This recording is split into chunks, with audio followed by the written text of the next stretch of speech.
say. Ladin. That you will walk bunu in video. What's Diana? Imagine where. Unu ya dime. Unu ya dime. I am my movement. I beg you. Larry. What's your name, Pavi, Madame Wowa? Near no shout. Wow, shout every time. When me motor party pa feel at your oh, you know me with time rubber porch way here. What's your name? I ain't tired of that here. Why, what we can know what Galogan Yata? What Gualicoge? What Gualikiris one as Zolota Unue? Get to Eje. Menoro wa do one mota. Who call your office in one more can no water. Oh, and we are me. Woruwa. Wowa no gabi madana gudo. What can know him no sunu? Imai no sunu. Where okay can no. Bosunu, Hamane. Manuel. Oh, yeah, I can't know. Namio. Ain't have trouble and a halfway. Have trouble get no sunu. One I beg women. Women setting. A bear wawe. Who what or gawaruham? A pie big woman here. Who resent? Near Menario Magmo. He said he go wet a lot. No, you will resign. But what do you walk a man with big when you can't resign? There wouldn't Madame Senway. I have you big.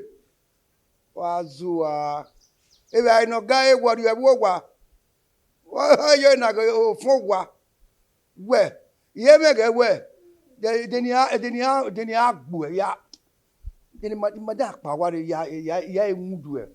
And I may when we are going. Joy.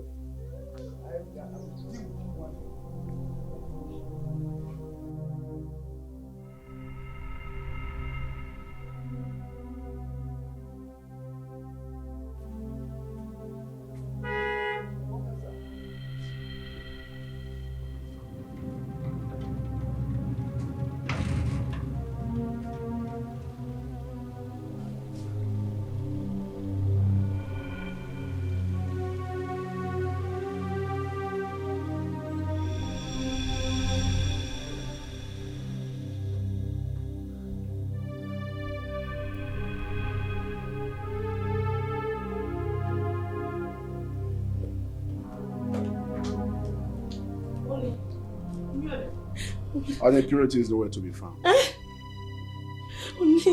Yes, I'm a purity. So, what about the matter at the police station? So, I don't say the teacher look statement where a purity can where monkey cap where my busy office. What is not possible now? Where can you cap my there? I can't get cap my there.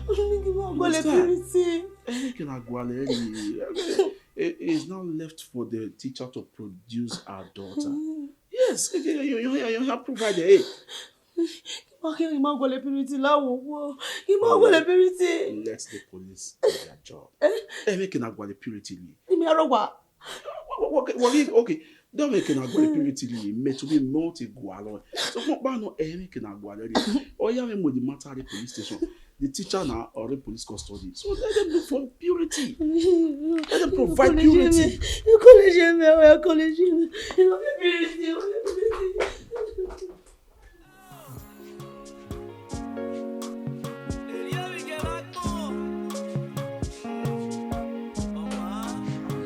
Well, officers, not you are.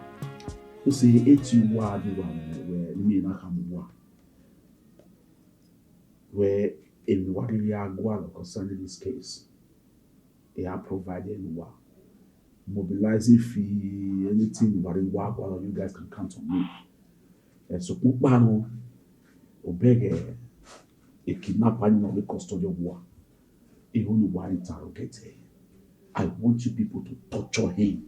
You want to make sure where or go on, no confess it, no more name, because I'm sure where, yeah. You have a cohort of them and back kidnapped with me. So if you are really going just tell me, name it, I'll provide it for you people. Well, up many care over where I will soon be in school now. And kidnapping you. But in my belief, maybe get where maybe the school may not remain a school maybe a certain school. What if me surprised now where or those smooth dame? If I may, or women na my me, I'm making a silver. It making a silver in Wow, one make sure we boy no custody of water, or take by teacher no my baby. What torture kakabo, no me na go. Only what you have. I need a great job. Wow, make sure one more I can really because I want my daughter back. Wow. Eh? Well,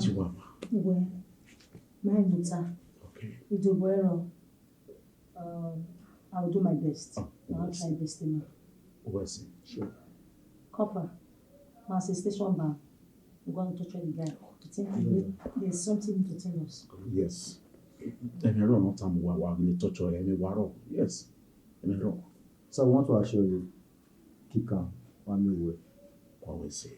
Just a matter of time, okay? This one now, we'll talk back up. Okay. Always say. Always say. Why warning? Any phone wire I will transfer the money to your account.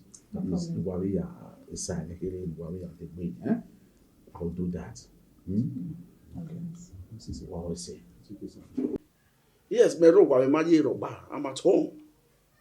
Yes, the teacher should be held responsible for negligence of you know. Yes. Even though you are here, can only you provide women. They are provide women. Can you more? Can you kidnap women? That's how okay. They want to collect ransom from me. Only anyhow. I've been dying here. What women go? I said. Oh, good. Yes, you know what I'm saying. Okay, that's it. Oh, my funeral already. Okay, where's it? That's the IPU. Where near the station. So right now, I'm with Benin at the station. I mean, the teacher should be held responsible. So that every man cannot provide a woman. You know, why can we man go be man? Come to me, we man. So the teacher should be held responsible. Only me masho we teacher no. Masho. Only a teacher knew I don't care to know. If no concern me, we many provide you remember. Okay, we teacher. A school, okay, the school should be held responsible for negligence. Yes. Okay, fine. Omare wamaide. Or what were a romogi or Mari what not do movie. I mean, what I get a baby of Micah soon there. In Micah Gilmary there. I tell me what is over many kama. You're supposed to put a call across to me. What team we here where we are. Or Mari the movie wow. Ni mamunea. They might give a go ahead, might confirm me, okay, yes, my Gilmary. We might get you or the or more one kama or Manumade. So the error is coming from them. I know, but They should be dealt with. on a good school name. It's suspect of V. Oh, Ovi. yes. Oh. We're sure Ovi has it in the way. Oh, wait, I haven't known to one. Okay, we're always sitting in the you may not see a hat to see me, not a way going, ma. What you are better? Never say, I will be with you, Mamma. My walk bound worry, you even know it.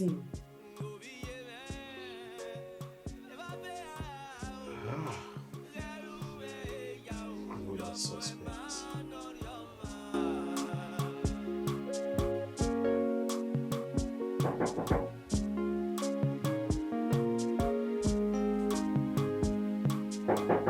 Aligno! Ide.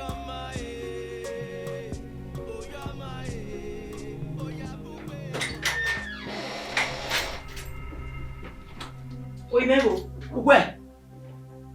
What kind? Iwo mi mebo. Omokan. Why? Ekenuri yo mi meleji. Uga ekenuri epiriti leji Why call the lad okay? No wetona. E to riele o. To when ma kidnap e o. Oni ma de kan. Look at the wetona e ti settle matter no roto. Who oni so a? Ah who oni gba gugu me fa. Igwo momo. Do wa mi gugu ni gugu me mana. Wa bu iya bere we. I bury you right here. Ihewe. Who jere gwi me. Tu emiamia. Tu we emiamia we de me magba. Uga ekinu ri epiritishi. Uga ekinu ri momo leji igbenu jari ye lati. Igaso. Meme. Igaso de mo vere. Ovi, kidnapper no. Oje bubwe ma ogwawe. Wa me skosko. Ugwa ti mi apa. O se una bumi ati ogwa. Do anu me gwe omo wo. Beni ge we na. Ri omo lati ame. Ri omo lati ame kama we. Di majesku, iye mi you. Ri omo me. Ruda no gwa me no fio. E mata. Yes. Omo Iga gbe buere. Iga gbe buere. Ujo wa. Ikewe ime keniriye no wa gbo wa da fo we ne ma buleni. Wa gbogun a. Lu wa mu gwagwalo. Wa defa we wa salwa. Wa ga ni megbe.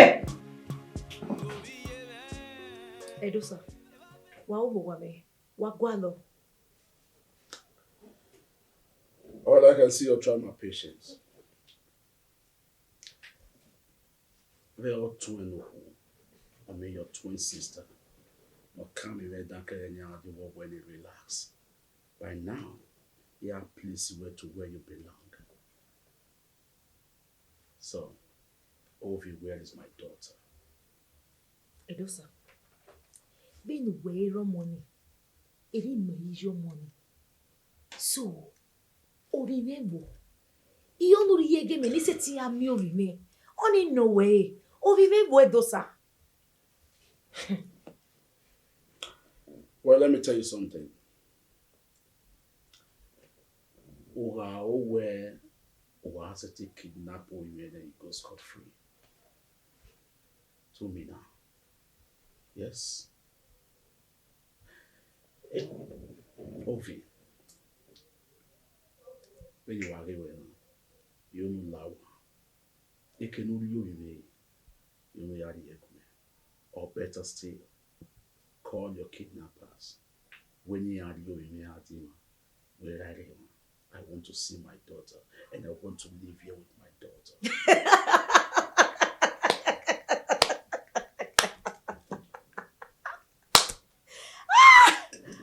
Edosa. We may walk and bad we kill me for kena. Ma baba ki beka. Una do amweke kinapi kinaye kinade. Una do amugda me. Ni me kina ama sesto bi me. Edosa we pattern we. E pattern we lo na egba. Agi lo na now. Agi lo na. Edosa your mom me obi mebo e purity mo. Ain't no way. Obi, I can see you're very stubborn. Yes. And I know how to handle people like you. I know where to put you. La bugagoda nima. Well, like I said before, I'll place you to where you belong. I shall come back for you. Edosa 72 hours. 80 no. No yari o me bume. Very yo. Wa mi megbe dosa. E kena gbobio gbeji wa gbe meje.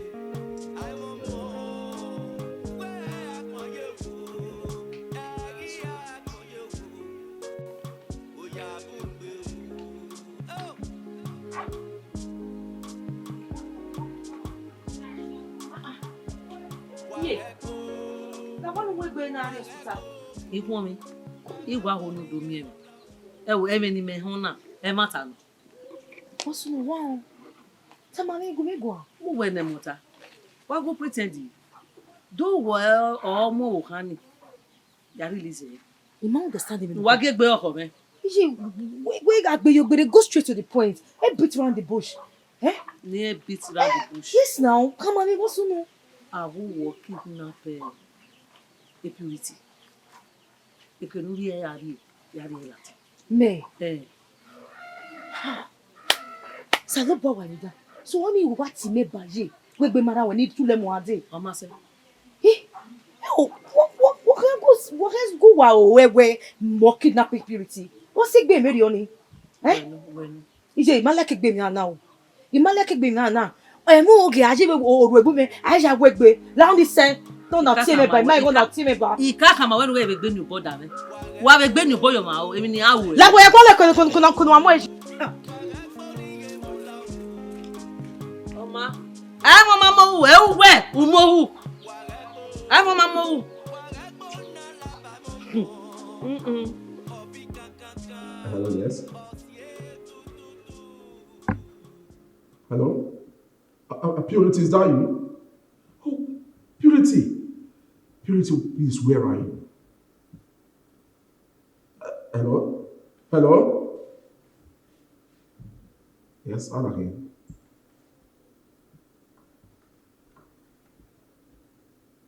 Okay. Okay. So, only where if I will join a case, then what through me, I didn't know. Yes, I'm fine. Yeah, will join the case. So what man why you book on me? What will me? Okay. Yeah, I'll be more high. So, hello. Yeah, here, about to why. Why did you? Wow. You sound like okay. Maybe what time the police station back in. Yeah, will join case in loud. So what no what will you why do you look now? Please, I beg of you. Hello?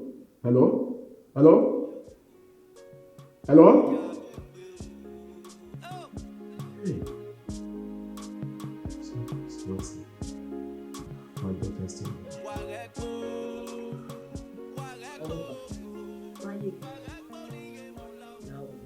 Ti do yin awe. La o yin. Eke no money yege purity. Ye la di ala o. No to hon bi ju e godion. La o.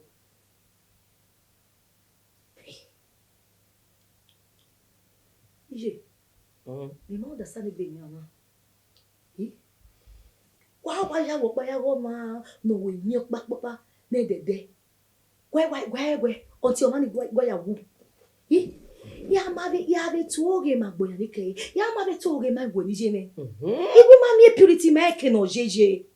Ja no dion. We no ri purity la ja me ke no ri eje. Run that ya ri ele ni me mi ke na ewe le purity. Me no.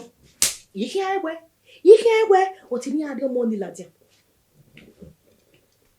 Oboka. Ije. Voka. Ije. Igba we se tenoro we gbe. Mo bi o. Voka. Oboka ni amamio. Ogiri nu pe de no kin ade. Egbe na wa oku we bi na ma. Kweku egbonu we la be gbo mo ni. O merin no sunu da ni omo.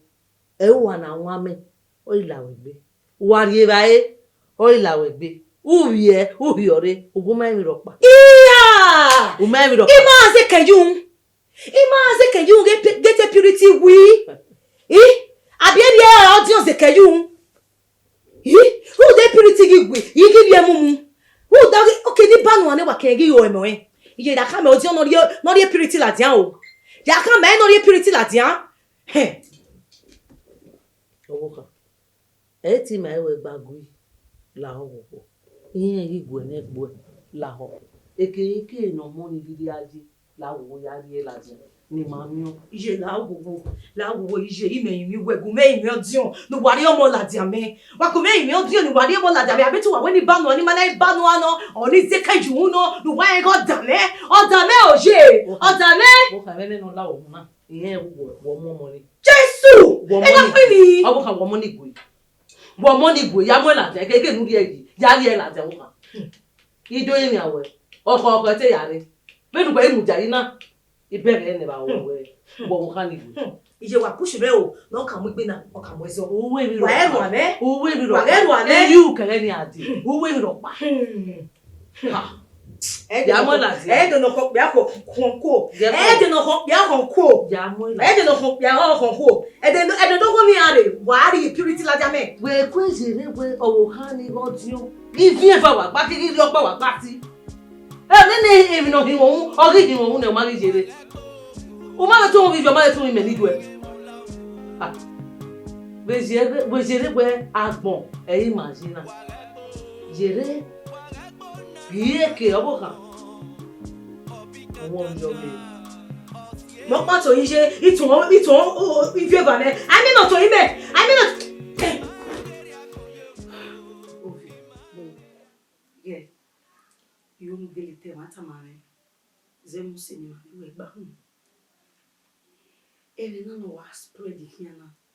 Na wa accuse we yin na we walking up purity. Mata man, we're getting more. Buddha, it matter now. But better be careful, me. Babe, Eze here,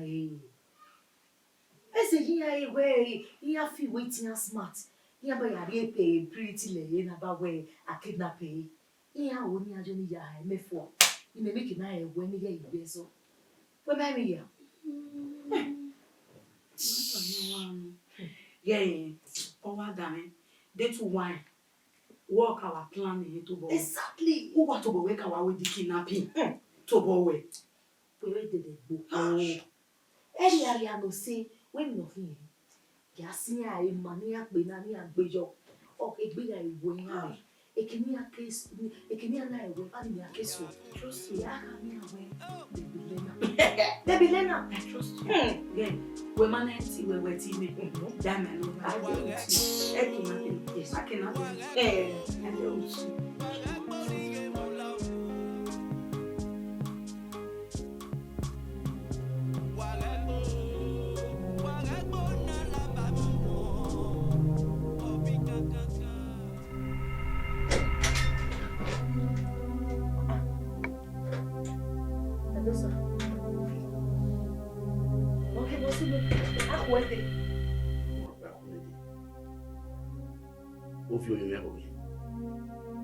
You're testing my patience. Ovi, where is my daughter? I understand. Edosa, who when you are? I be telling the word me. Even when you come away, give mommy or where me. Where me Kenisian mo no ye gangre biamo na do on money mo. In nowhere. Ovi, I'm asking you for the last time. Where is my daughter?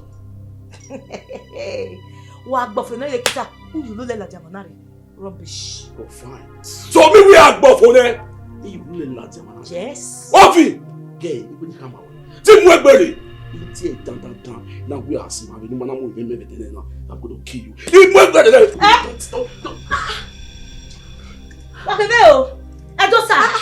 Edosa can't be me yese. Edosa can't be me yese. Ogboma yese. Ogboma yese okay Edosa. Brother. Mutiani brother Rude eme omo. Nu wenwe Ovi mamu. Ewe yan gbe twin sister. Ogogoku we baba. Now what calm down at one kind. Matana. Yawe do you see your man. Oh, say a twin sister walk away we can be Rude nana la. Panese. Oh, say I said you want Ovi brother lao. You won't be locking this time. I promise you that. Edosa, so you pata musica working. You pata musica working. Go. You pata musica no. Anyway, Tana. Who will go? Oh, one of our Mosisi, but we are Diowa. Why you go there? Oh, I am Ovi. Edosa, I say what got go. You back go no area go say. I say what got go. Dija. Hey. Okay. Oh, Sisi mo we. Okay, that thing make you know what about mu. Oh, Melanie, Mosisi na na ya fi we de wu. Egbe fo, padà me. Egbe fo. Isi wo got go Edosa. You back go no area go say. I say what got go. He she put na o Sisi o pe láti wa mu la jaba. Ovi te pa Ovi. gbà ó ti sí o.